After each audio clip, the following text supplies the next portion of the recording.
Greetings, I'm Linda Freed, and it's an honor to join you here today. I'm joined by John Wong, and we are here representing the National Academy of Medicine's Global Commission's report on a global roadmap for healthy longevity. I am honored to be here with you today to report on the Commission's recognition of the tremendous opportunities ahead of us if, as a world, we seize them for building from the tremendous demographic change that we are experiencing to really seize its opportunities. As this audience knows well, there have been 100 years of transformation of the demography of countries and of our world. Here you see that by 2050, 18% of the global population will be 65 and older, while at the same time fertility is declining and the proportion of those young, in this case under 5, will decline to only 6% of the global population by 2050. These transformations are leading, as you can see in the population pyramids at the bottom of the slide, to almost equal proportions of people of different ages, from the youngest to the oldest. This demographic change has tremendous impacts, and it stands to fundamentally impact every country in terms of how families, communities, societies, industries, and economies function, and how we actually build for societies of longer lives that bring out the opportunity is critical. The Commission defined healthy longevity as the goal for bringing out the opportunities, where healthy longevity is the state in which years in good health approach the biological lifespan with physical, cognitive, and social well-being across populations.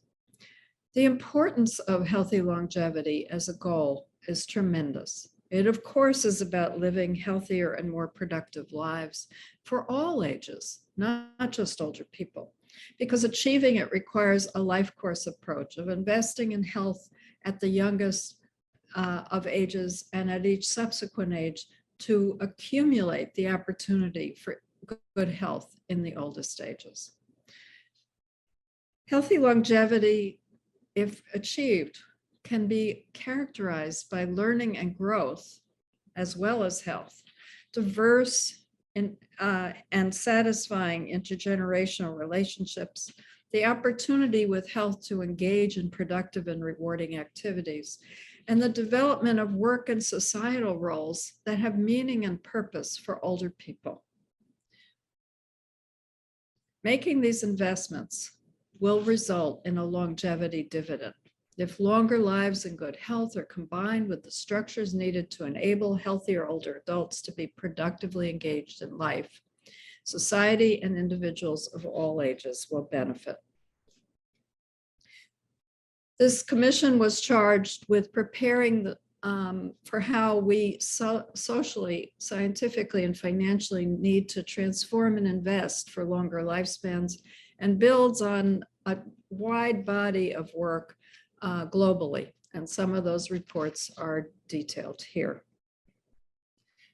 And we were challenged by the National Academy of Medicine to address the challenges and identify the opportunities of global population aging, to recognize how to catalyze change to promote healthy longevity and generate transformative and scalable innovations worldwide, to bring people from all sectors together as to achieve the promise of healthy longevity.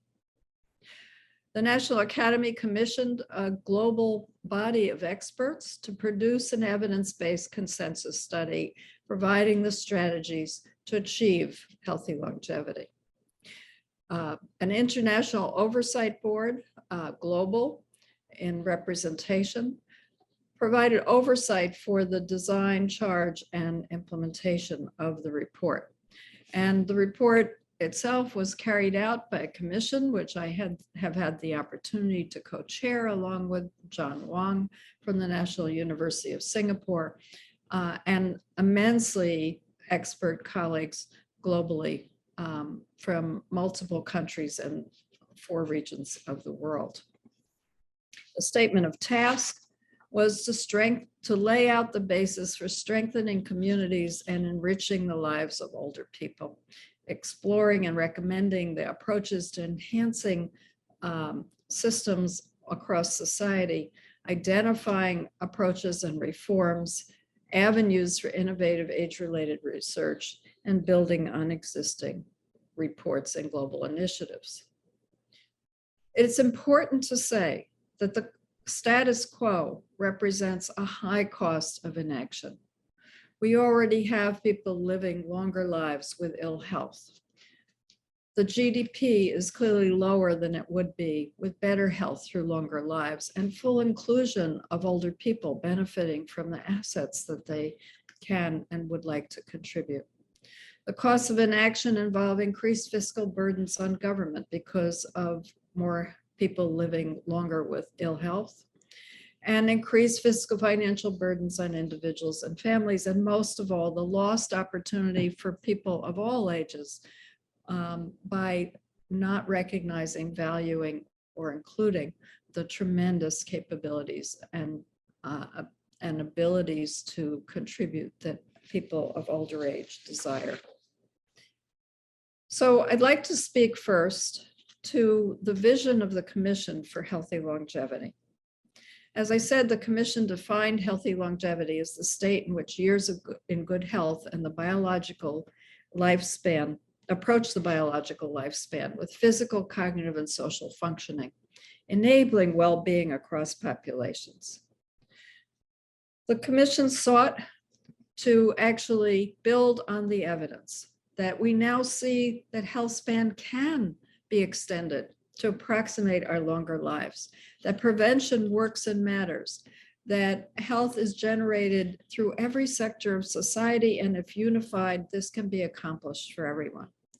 The evidence that all generations can benefit when the barriers to older people's full participation are eliminated, and that there is clear evidence for a return on investment of substantial proportion from investments in new types of social, physical, and health infrastructure that can improve health at all ages and enable older people to continue to contribute into their oldest ages in ways they value.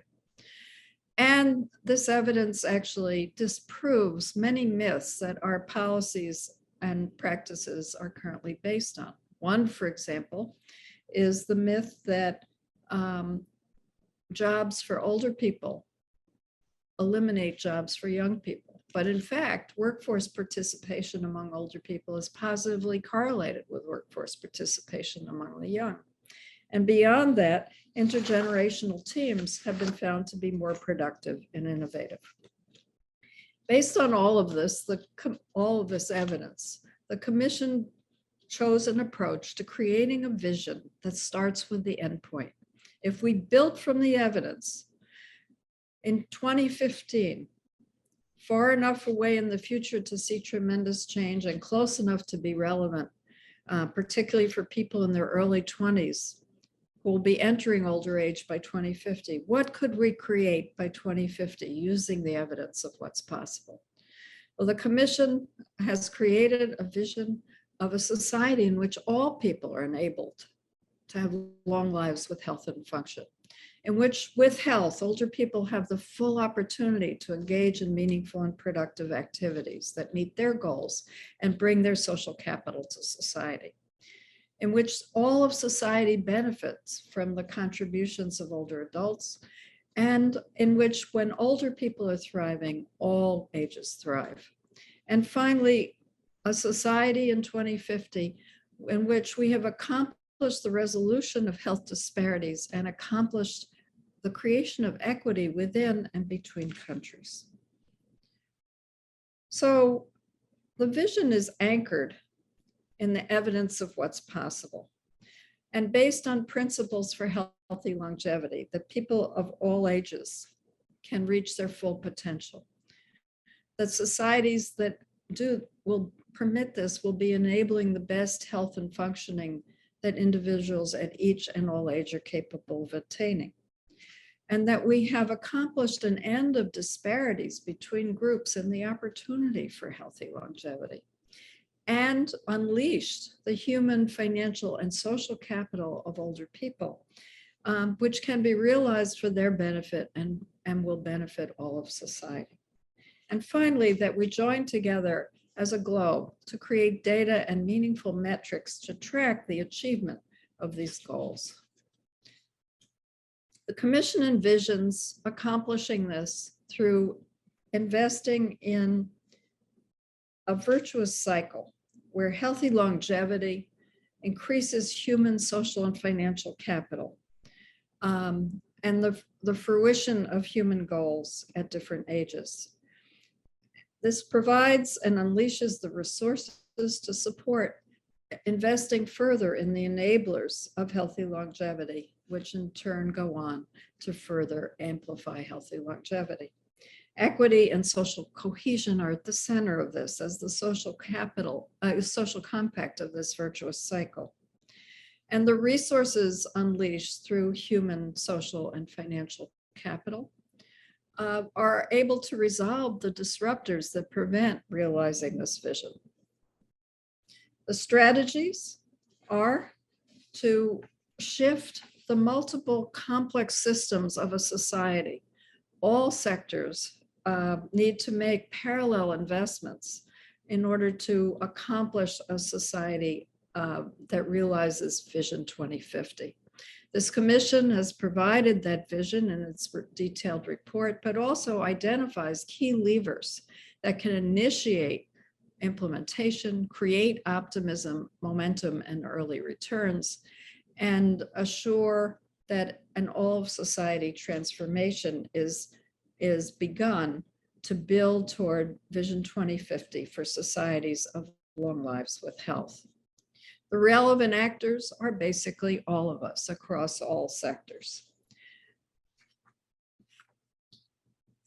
The commission identified 4 domains that need to be focused on to realize this vision.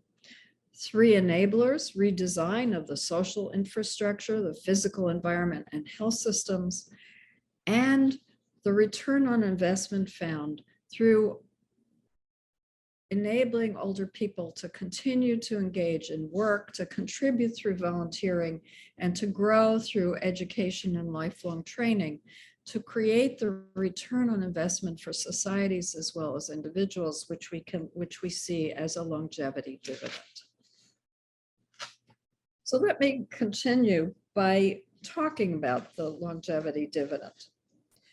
And I'd like to start first by talking about the economic contributions of older adults at the present, because older adults already make significant economic contributions, contrary to the narrative that we have about what it means to grow old. These are data from work by David Bloom and colleagues published in 2020, which showed that even at the present, contributions by people 60 and older, here data from the US on the left and the European Union on the right, show that across contributions for those 60 and older through market labor in the top orange, volunteering in the gray, support for non-household members in the bottom orange, and caring for grandchildren, that both the market-based contributions through pay for work and the non-market-based contributions through these other roles are the equivalent of 7% of the GDP in the US and 8% of the GDP in Europe. So already substantial contributions, but large rooms for growth that could match the goals that older adults themselves have. We've also learned that there are challenges for many in meeting those goals. Workers in poor health are more likely than their healthier counterparts to transition out of work and into retirement. And in high-income countries, many people are not able to obtain work, need to work more years to support their longer lives.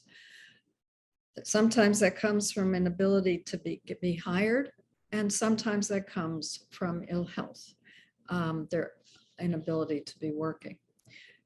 Age discrimination is a large force in all of this. And of course, at the same time, we know that older workers are increasingly valued in the workplace. We know that in informal and gig economies, both in high and middle income countries and dominantly in low income countries, that workers in these sectors lack social and financial protections. We also know that labor force participation in low and middle income countries is considered to be too high because people lack the resources to stop working. And in contrast, labor force participation in high income countries is unsustainably low. So seeking to create healthy longevity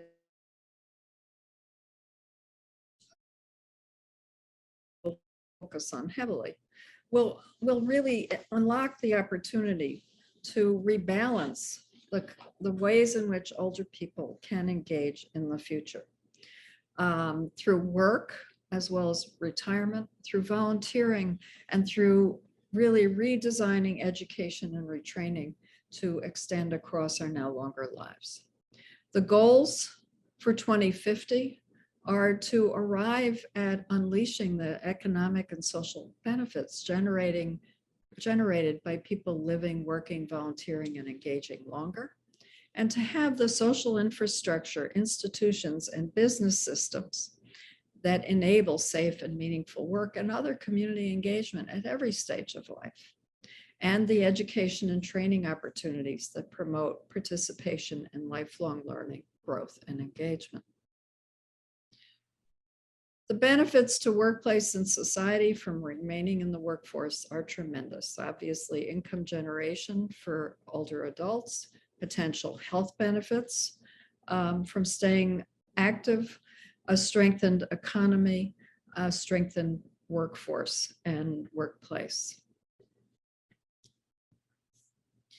The recommendations to initiate this from the Commission in the first 5 years through 2027 are that governments in collaboration with the business sector should design work environments and develop new policies that enable and encourage older adults to remain in the workforce longer, and create incentives to recruit and retain older workforce so as to increase workforce participation when that is desired.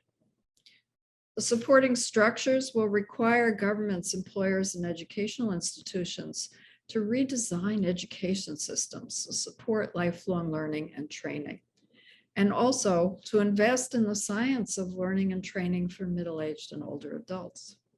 And at the same time, to expand access to secondary education, vocational training, and higher education so as to train and upskill workers of all ages. At the same time, the Commission recognizes that as people get older, their desire to be of benefit to their families, to generations that follow them, are part of the central pro-social goals of older people. And that volunteering offers a vehicle for contributing, giving, and passing on, which enables recognition of older people as contributing citizens and as individuals with self-worth, significance, and meaning. Volunteering meets societal needs when the roles are well designed, but also meets basic psychological needs of older age, of self-esteem and life satisfaction from contributing to others. Formal volunteering in later life, we now know, supports healthy longevity, creates health while enhancing an older person's sense of having contributed to the future. Increased older adult participation in the paid workforce and volunteer roles are critical in an aging society. Critical that we build them, critical that we enable them to make a difference, to maintain just both opportunities for individual engagement, enhance healthy longevity, and create a new societal economic equilibrium in the face of population aging. I'd now like to turn to the other pillar of enablers, And I will start with talking about social infrastructure. What is recognized, of course, in globally is that the social determinants of health contribute to, along with the built and physical environment and public health, create about 80% of the health in a society. So health is actually, and poor health outcomes are heavily societally determined. And the distribution of resources to invest in human capital and build social capital are the programs, policies, and structures that do that are essential to creating health and the opportunity for healthy longevity across the life course. Through policies that protect against poverty, create social and economic inclusion, and particularly that address the issues from this report for older adults, in which we recognize the pro-social goals and strengths of older people, which I already spoke to, the desire to leave the world better than they found it and to contribute to their community.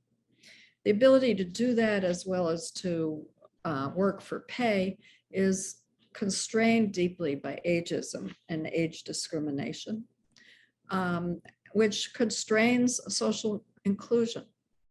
Other issues that are key targets for this commission, for us collectively to address for the future, is accomplishing financial security in retirement for all older people, and the creation of digital literacy as well as access.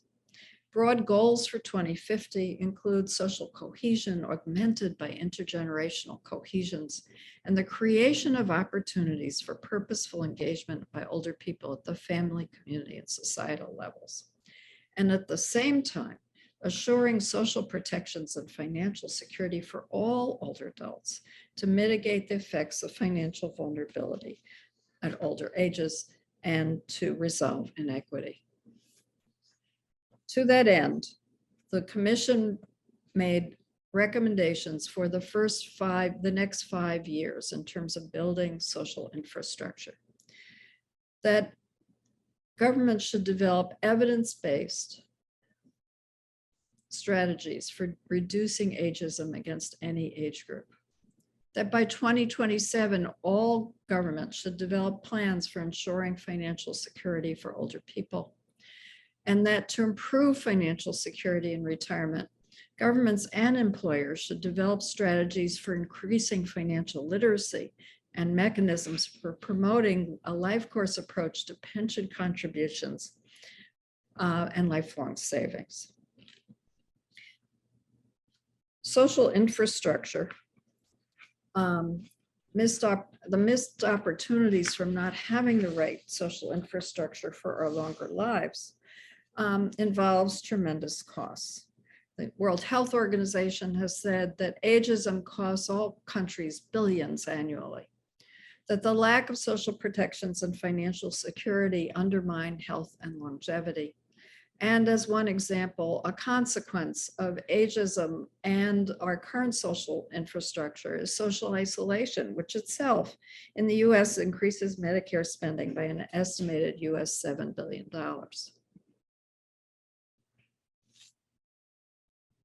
If we make investments in the social infrastructure that could underpin a successful aging society, we would have pension and social protection systems for all older people, which would serve both to reduce poverty and inequality, enable contributions by older people in other dimensions, and reinforce social cohesion.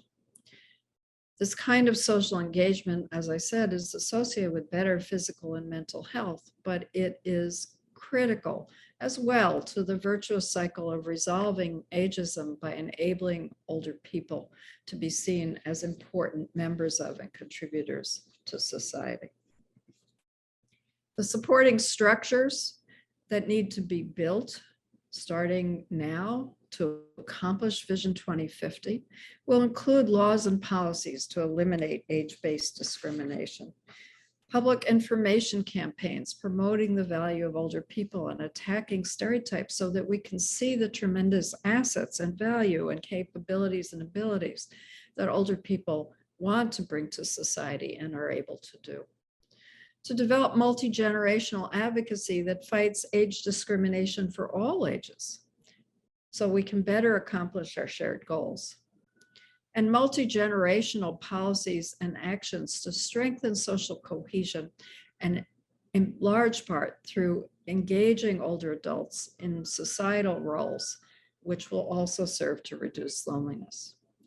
Essential supporting structures include pension and social protection systems that include all older adults, including people outside the formal economy, and programs promoting individual savings and financial literacy, as well as access to secure banking systems and investment opportunities.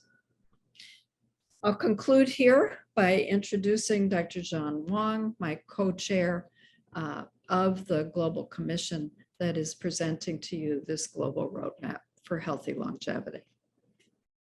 Good morning, good afternoon, and good evening. I will take over from Dr. Freed now and discuss the physical environment as well as public health, health systems, and long-term care.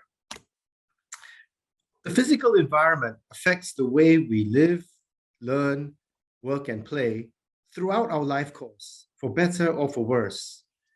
The global ecosystem, the natural environment, the built environment, all impact our activities, local economy, community, and lifestyle, and ultimately our people.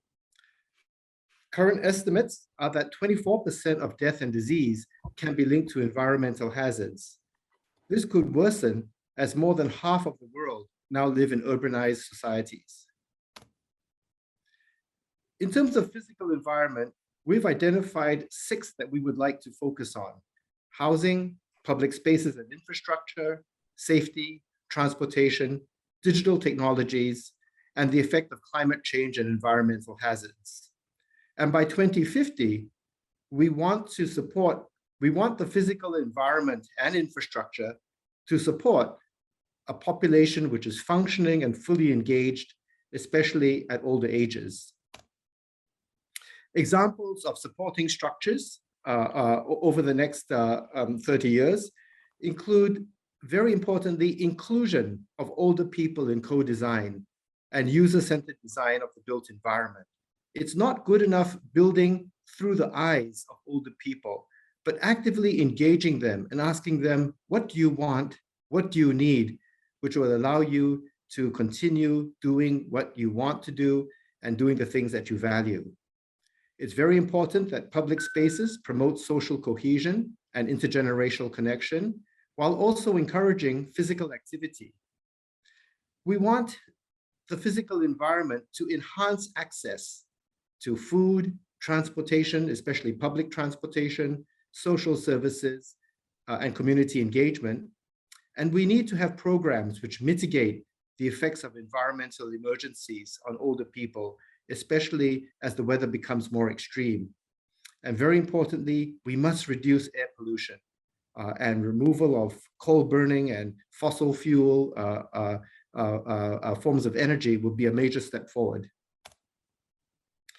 Immediate recommendations over the next 5 years is for the government and the private sector to work together to design with older people a physical environment at multiple levels. At the city level, really trying to see how we can mitigate the effects of climate change and the extremes of weather.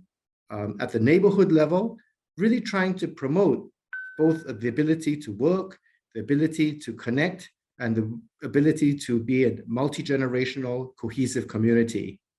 At the home level, very importantly, updating the physical infrastructure that we have. It is estimated that most of the housing for 2050 has already been built. So how do we make sure that this housing meets the needs as our populations age?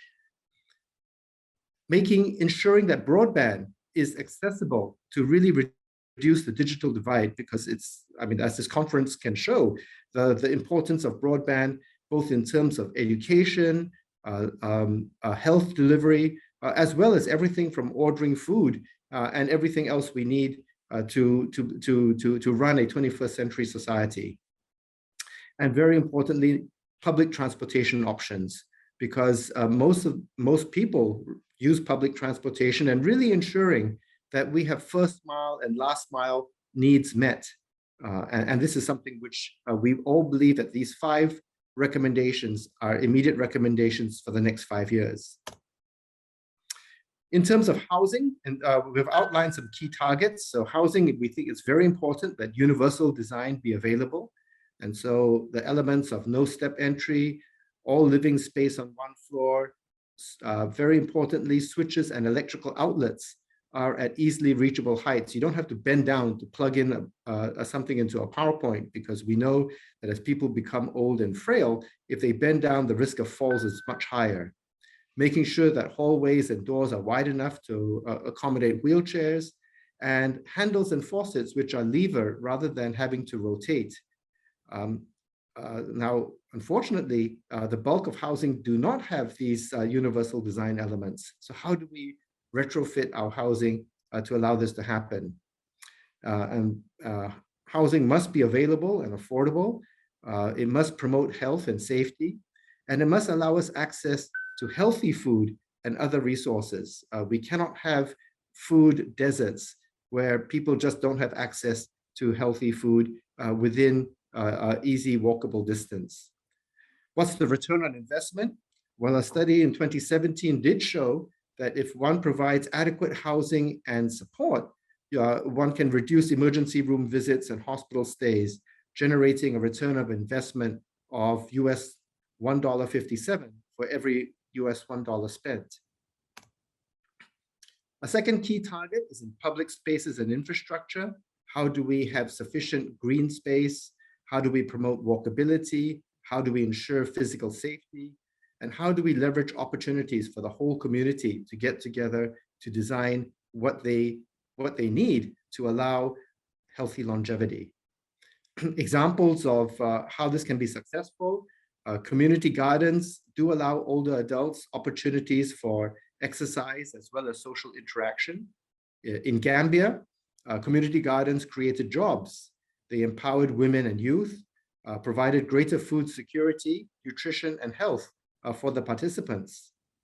In Canada, a study showed that nearly 9,000 neighborhoods in Ontario, Canada, if they were designed for increased walkability, there was a lower prevalence of diabetes and obesity.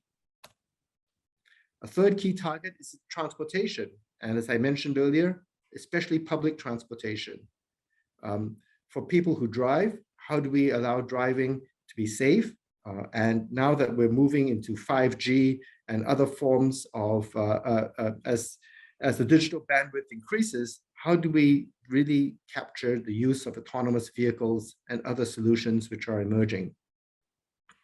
It's been shown that limited transportation options really limit or impair a person's ability to stay engaged in the community, impedes access to health services, and really impacts negatively on health, especially in isolated neighborhoods. A UK study very interestingly showed that for adults aged 40 to 69, if they switched from commuting with public transport or commuting by active or public transport to commuting by car, there was an increase in body mass index, BMI. And if they switched then from commuting by car back to active or public transportation, they saw decreases in BMI. So providing easily accessible, affordable ways of not driving and still allowing people to get about can improve health. A fourth key area is in digital technologies, and here's where broadband access is so important. Only 15%, 1/5, of the world's population have a fixed broadband subscription. Now, if we do, as we do widen broadband access, it's really important that we look at issues of cybersecurity, privacy, and the user interface. And we really need to try and make sure that we narrow the digital divide between generations, because we do have digital natives. At the same time, we have older populations where digital technology is still something which is foreign to many people. In terms of return on investment, it's been shown that doubling broadband speed can result in an increase of 0.3% of increase in growth in GDP growth. And then the next key target is addressing climate change and environmental hazards. We do know as global temperatures rise, extreme weather events are increasing. We do know that with burning of fossil fuels, air pollution is increasing. And these effects affect basically people at either ends, especially so the very young and the older do bear the brunt of many of these changes. In Frankfurt, in Germany, it's shown that the temperature difference in terms of radiation of heat between a green roof and a black rooftop can be as high as 40 degrees centigrade. In the United States, between 2016 to 2018, it's estimated that 18,000 older adult lives were lost prematurely as a result of air pollution. Now, moving to health systems. We've identified 6 key targets: chronic conditions, public health, healthcare delivery, long-term care, the workforce, the healthcare workforce, and the power of geoscience, technology, and big data innovation. By 2050, we want to see an integrated system cutting across public health, social services, and having the healthcare system be person-centered. And I will go into further detail what we mean by a person-centered healthcare system, as well as long-term care systems designed to extend years of good health and support the needs, the diverse needs of older people. We want to ensure that long-term care systems have both quality as well as they ensure that people receive the care in the setting that they desire for a life of meaning and dignity. The supporting structures required to do this, well, in terms of health systems, again, we really need to integrate public health, healthcare delivery, long-term care, as well as social services. For public health, we need to make sure that we have interventions at both the population as well as the individual level to reduce the risk factors for aging and chronic conditions. We need close collaboration with social services to address the social determinants of health. And we need a robust data analytic system for surveillance, precision public health, and assessment of the efficacy of interventions. In the next 5 years, we recommend investments in public health systems, and this will require rebalancing the investments between healthcare and public health. It does require that policies be put in place to incentivize individuals, employers, as well as communities to engage in prevention and wellness.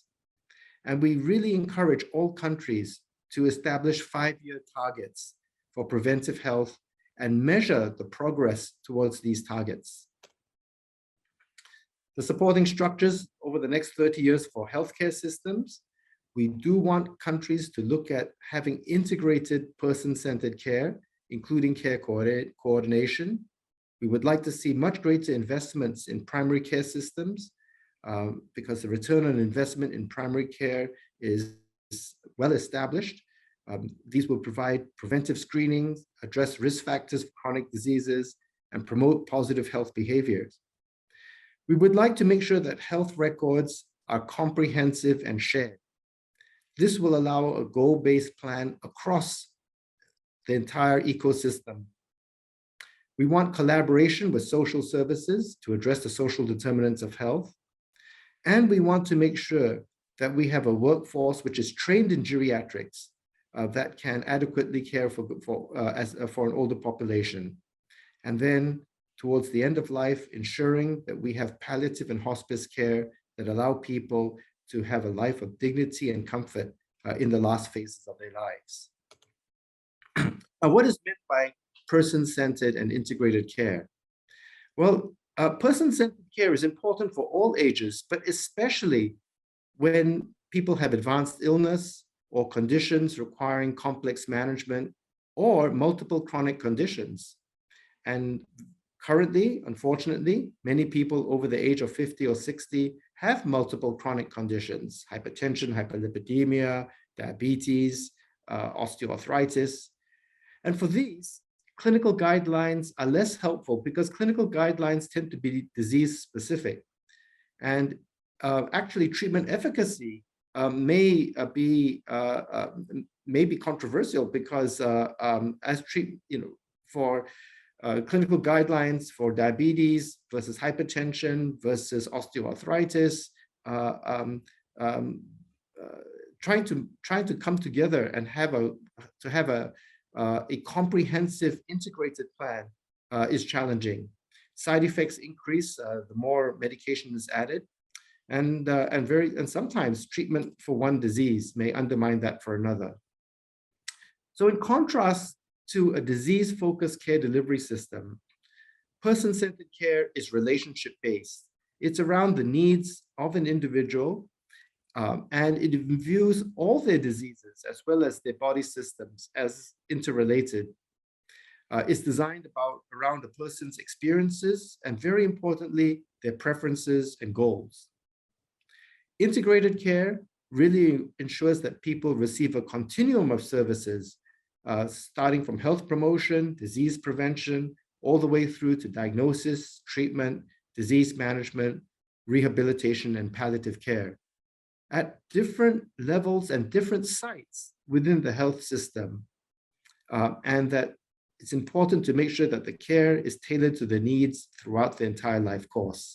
So these two concepts of person-centered care, really looking at a holistic approach to people with multiple chronic conditions or people with conditions requiring complex management, and really making sure that it meets the person's long-term needs, as well as integrated care, are two key fundamental concepts of the 21st century health system that we are advocating. So the recommendations over the next 5 years is to really make sure that health systems are affordable, accessible, and culturally appropriate in meeting person-centered integrated care. We want to make sure that there's alignment between healthcare payment and reimbursement systems. We want to make sure that the infrastructure is in place for this integration across different phases of illness, and very importantly, that the data systems are interoperable. We want to make sure that outcomes are based on patient goals and preferences and the importance of patient-reported outcomes. We think that we are really advocating that licensing and certification bodies ensure that all healthcare providers receive training on the pathophysiology and psychology of aging and how it affects diagnosis and treatment as patients age. We need to make sure that the workforce of geriatrically trained healthcare professionals actually increases and not just plateaus or even worst case scenario shrink as the population of older adults with multimorbidity, geriatric syndromes, and declining physical and cognitive function increases. And finally, very importantly, we need to empower all our citizens with the tools and data needed to manage their own health. And this is where the power of technology and governments, employers, and health systems really working together to give these tools and data to individuals so that they can manage their own health.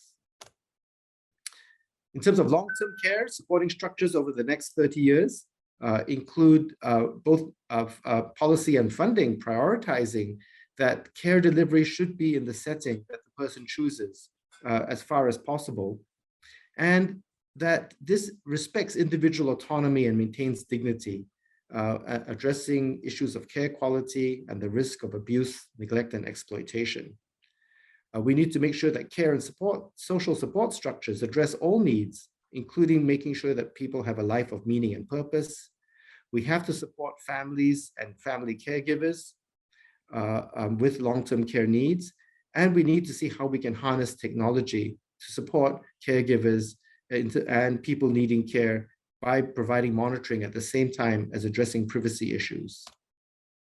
So over the next 5 years, in terms of long-term care, we do want to see models in place which are starting to identify pilot programs which allow effective, accessible affordable, and scalable programs for delivering long-term care, which meets the needs in the setting, meets the needs of individuals in the setting that they would like. And we need to make sure that we address the needs of caregivers as well as the paid long-term care workforce. In terms of key targets, we would like to address chronic conditions, addressing both biological factors as well as risk factors. We do know the effects of the social and physical environment in terms of diet, physical activity, and substance abuse.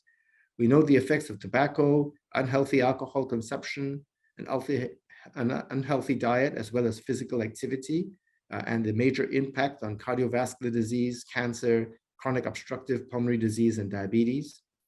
We do know that chronic conditions are responsible for 80% of deaths and years of healthy life lost to disability. And the impact is even greater in low-income countries, where their median age of lifespan and health span is lower than in high-income countries. And the global burden of chronic conditions is massive in terms of mental illness in the trillions, diabetes in the billions, cardiovascular disease in the billions, and so on. In terms of public health, we do believe that the health impact pyramid framework is a critical framework for people to keep in mind. So the foundation of the health impact pyramid is on the social impacts, the social determinants of health, issues of education, for instance, housing and transport. Without addressing these, it's very hard to improve public health. Once we've firm policies in place to address social determinants of health, we want to change the context whereby making the healthy choice, the easy choice, is the default option. So how do we nudge populations to improve the exercise, reduce or stop tobacco consumption, and keep alcohol consumption to healthy limits? And then we want to ensure that long-lasting protective interventions like immunization, screening for colon cancer, and then finally, in terms of clinical interventions, medication compliance, especially for chronic disease, and at the apex, individual counseling and education. The return on investments are substantial. In high-income countries, the return on investment can be 14 to 1. And in terms of national initiatives, the median return on investment can be as high as 27 to 1. And WHO lists many cost-effective interventions, including tobacco and alcohol legislation, salt reduction, violence reduction, walking and cycling promotion, green spaces, safe transportation and housing, and healthy employment. In terms of healthcare delivery, we want to make sure that primary care is really reinforced because it's efficient and it allows delivery of high quality, cost-effective care around the world.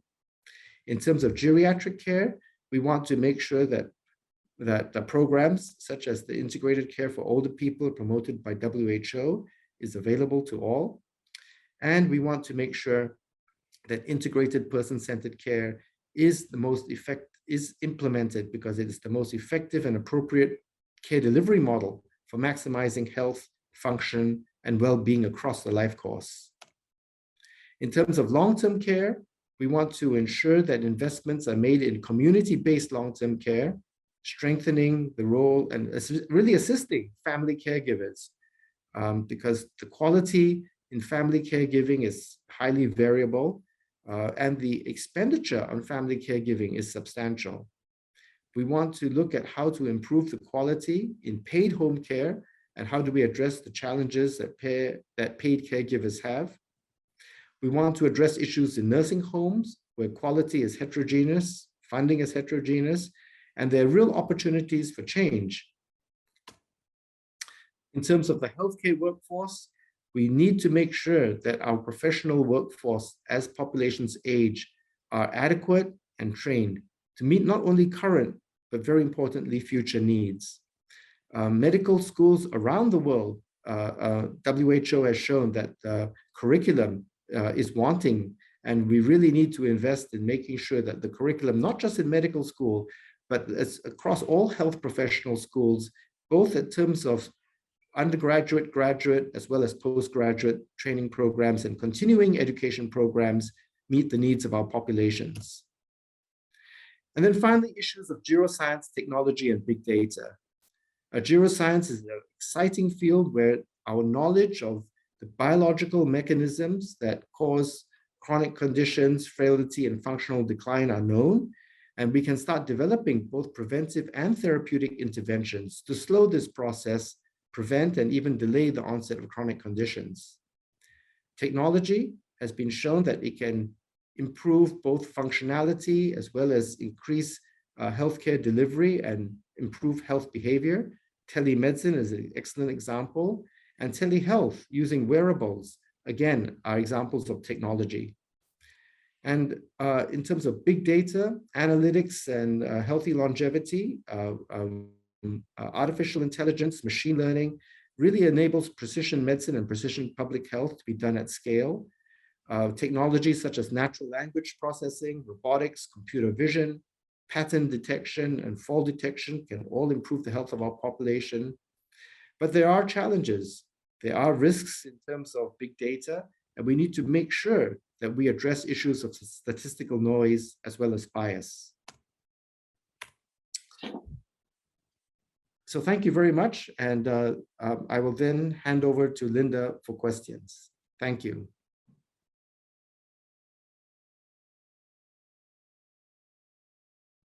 Well, thank you for being part of this presentation. And now I'd like to turn on behalf of the National Academy of Medicine report and Dr. Wong and myself to take your questions. And you can submit them into the chat. I have a first question, which I am delighted to address, which is, what do you think are the main actions for healthy aging in developing countries?